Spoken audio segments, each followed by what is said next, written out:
Hi guys, good morning. I'm day off today.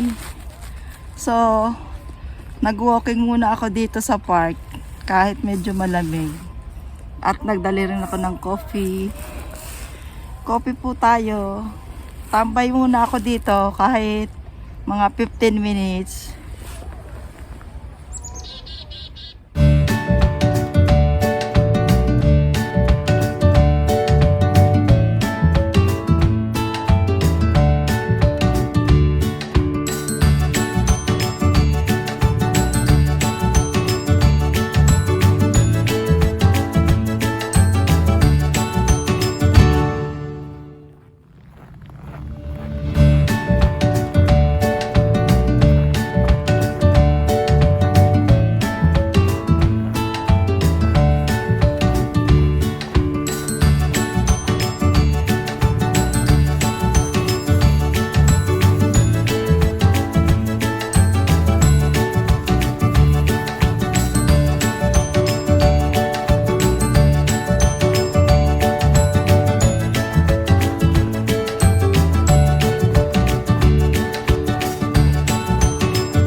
Shovel po ng mga snow. Yan. Sinashovel niya yung snow.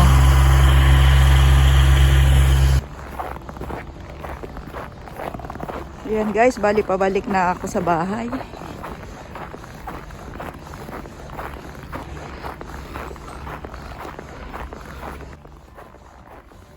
Ito yung lake. Lake po yan. Yan.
Ayan guys, bali naka-uwi na ako. Galing ako sa park at nag-walking ako ng ilang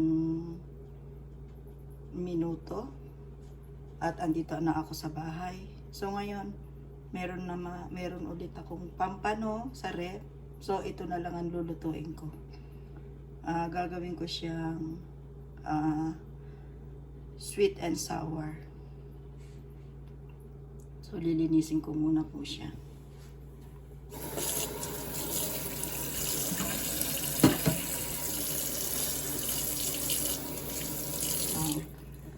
Wala naman tong kaliskis, pero gusto ko siyang alis-alisan ba ng ano, yung parang madulas. Para mabawasan ang kanyang lansa. Pero wala siyang kaliskis.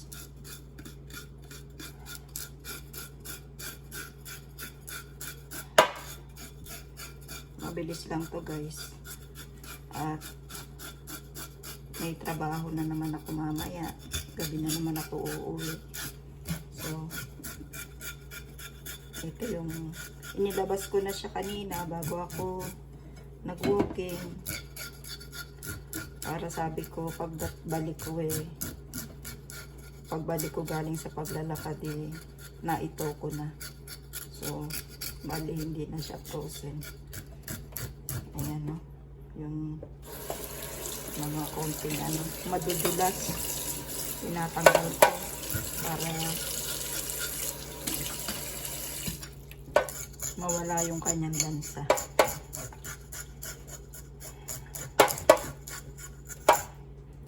Tatanggalan ko siya ng hasang at bituka.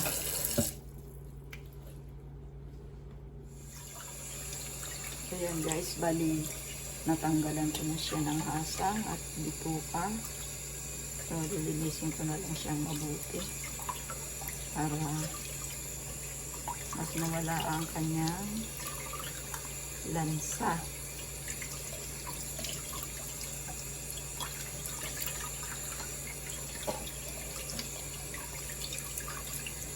Kailangan mahugasan siyang mabuti.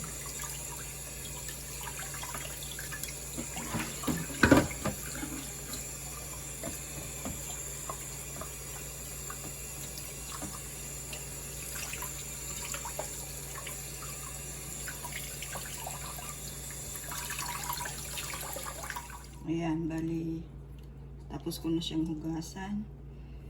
Akin naman siyang hihiwain or gigilitan.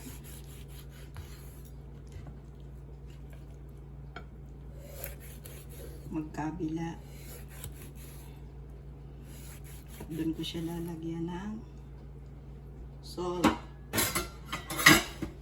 Lalagyan ko siya ng salt or asin. Lagyan ko sa ulo. At dito sa may tiyan.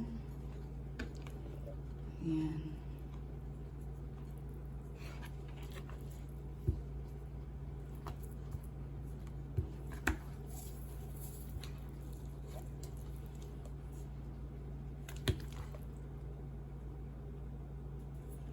Lagyan ko na rin siya ng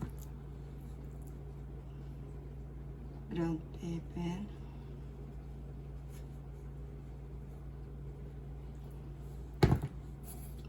Para mas lumalasa na.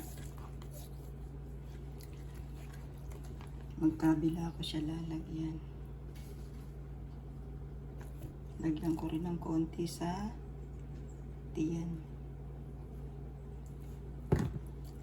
Yan. At ready ko na yung aking pagpiprituhan. Ayan guys, bali painit pa ako ng kawali na pagpiprituhan ko ng aking pampano.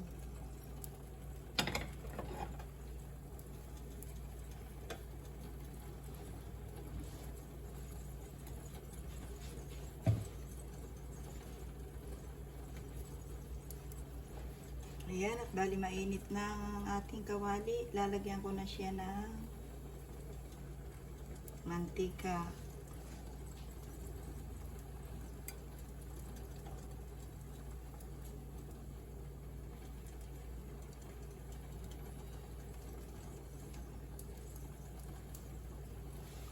Painitin kong mabuti ang mantika para hindi siya manikit.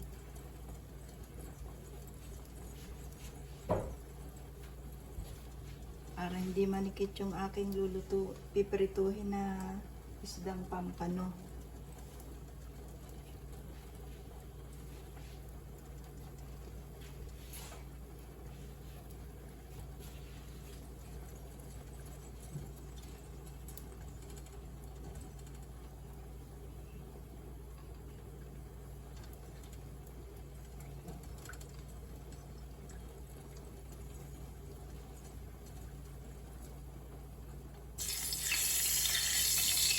Mainit na.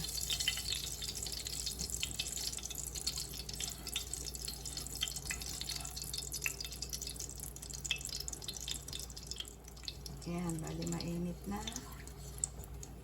Ilalagay na natin ilalagay ko na ang pampano. Sana kumasya sa aking kawali. Uy.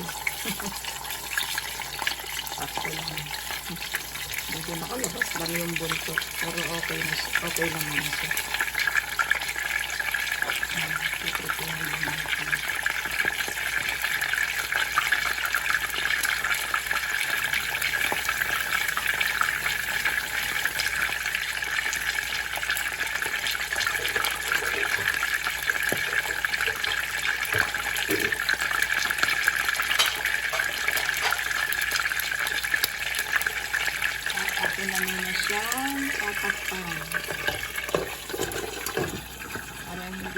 puso.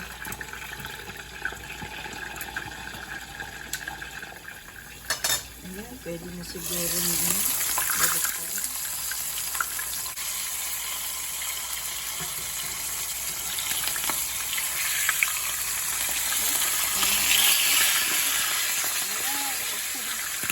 Ang ganda ng ating pagkakaprito. Ang pagkakaprito ng ating pampanya. So, bali dito naman ay ready ko na ang red and green bell pepper at lalagyan ko ng carrots. At nai-ready ko na rin ng luya or ginger, sibuyas at bawang. At bali, haluan ko siya na brown sugar. And lalagyan ko ng cornstarch. And lalagyan ko rin ng vinegar. At meron din tayong black pepper and salt. So, bali, magigisa na ako. Igigisa ko na yung ating sangkap para sa gagawin kong sweet and sour para sa pampano.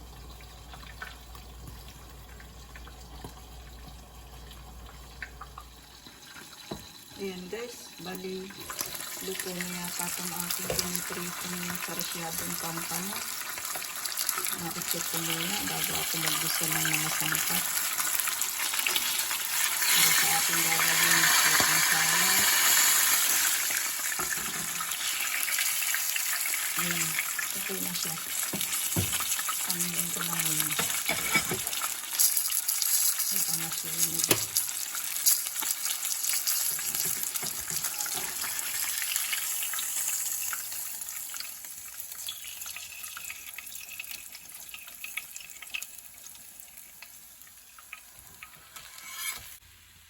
Ang ganda ng pagkakaprito ko.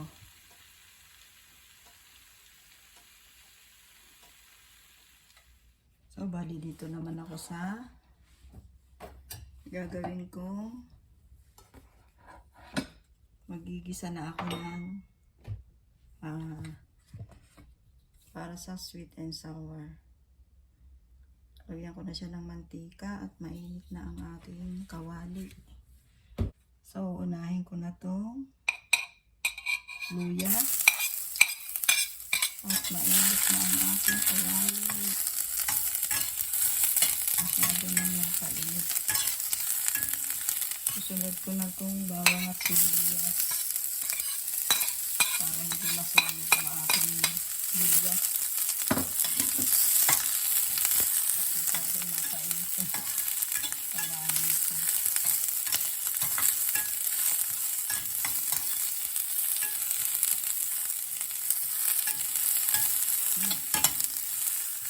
Ang dami.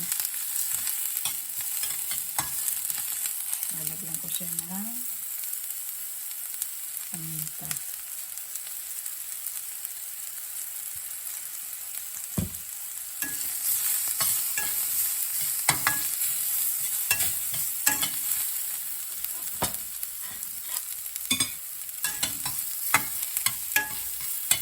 Ang dami. Lalagay ko ang carrots.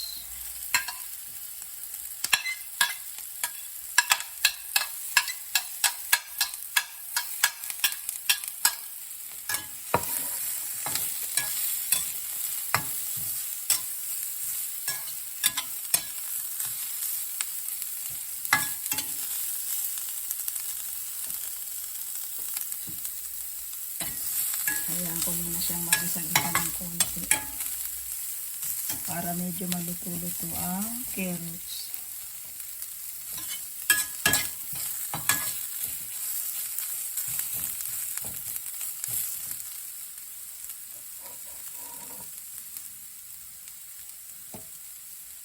At ilalagay ko na yung green pepper. Hugasan ko na po ito.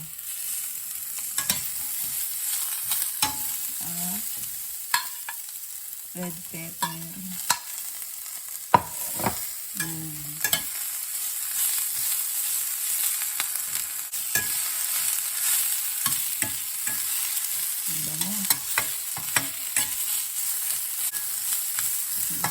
Isa-isahin ko pa ng mabuti para mas lumalabas yung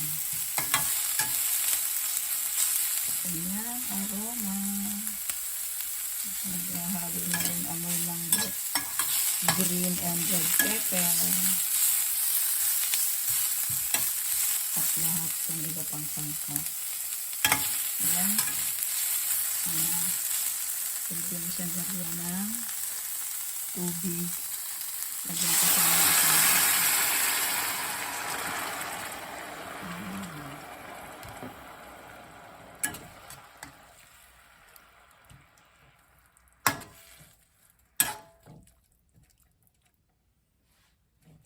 at papakuluin ko lang siya, guys. Papakuluin ko lang siya bago ko siya lalagyan ng suka at cornstarch. At maya-maya lalagyan ko rin siya ng brown sugar. Ayan guys, habang niluluto ko yung aking ginisa na carrots at green and red pepper, yung aking ginisa, magmimix na ako ng cornstarch. Tama na siguro yung isang kutsara.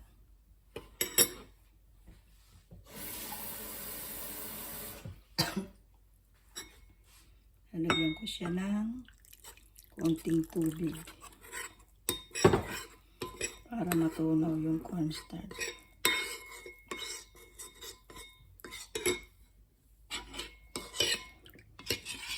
Haluin ko lang hanggang sa matunaw. Dagdagan ko pa nga ng konti, parang baka kulangin ako sa pampalapot. Dito ko na rin ilalagay ang brown sugar.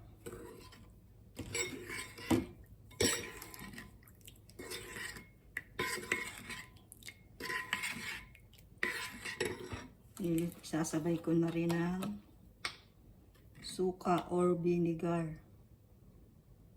Puro mga 2 kutsara lang. Tansya-tansya lang to guys. At ito naman ganito lang ako magluto ng sweet and sour. Tansya-tansya lang. Ayan guys, bali luto na. Bali luto na siya.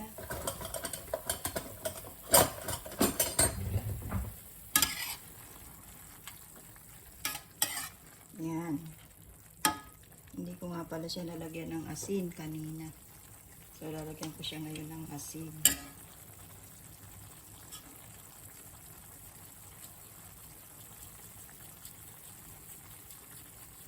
Kailangan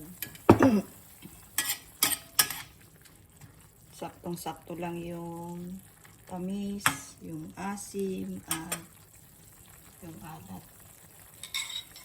So, ilalagay ko na itong cornstarch, suka at brown sugar.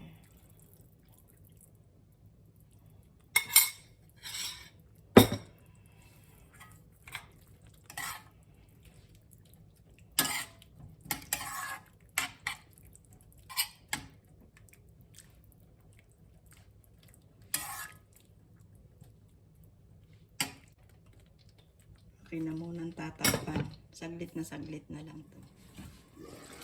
Yan, okay na.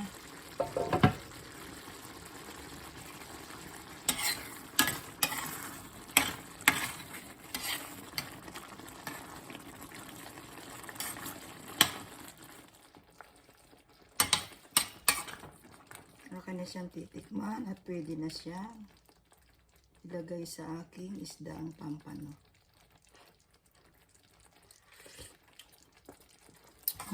Saktong-sakto lang yung suka, yung tamis. So, bali, maglalagay ako dito ng konting sauce. Bawasan ko yung sauce niya. Ipapang topping ko sa ibabaw ng isda.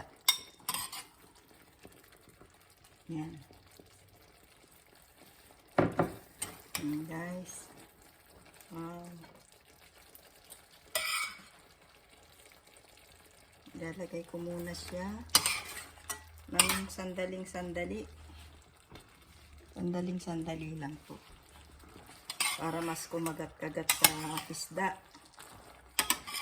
Yung lasa ng aking pinanlasa.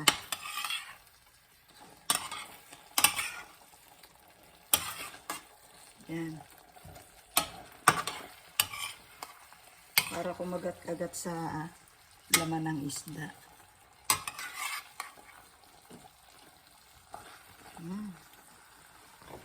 Kagutom. At isasalin ko siya dito sa aking lagayan.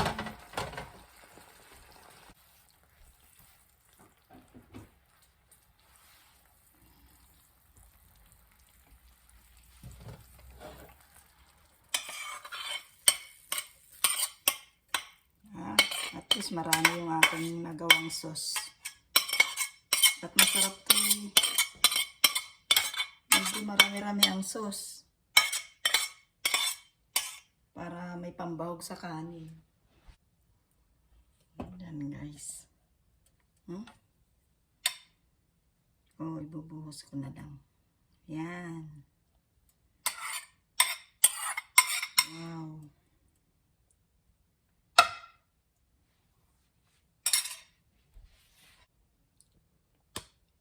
Ayan guys, hanggang dito na lang po ang aking video. So, maraming salamat po.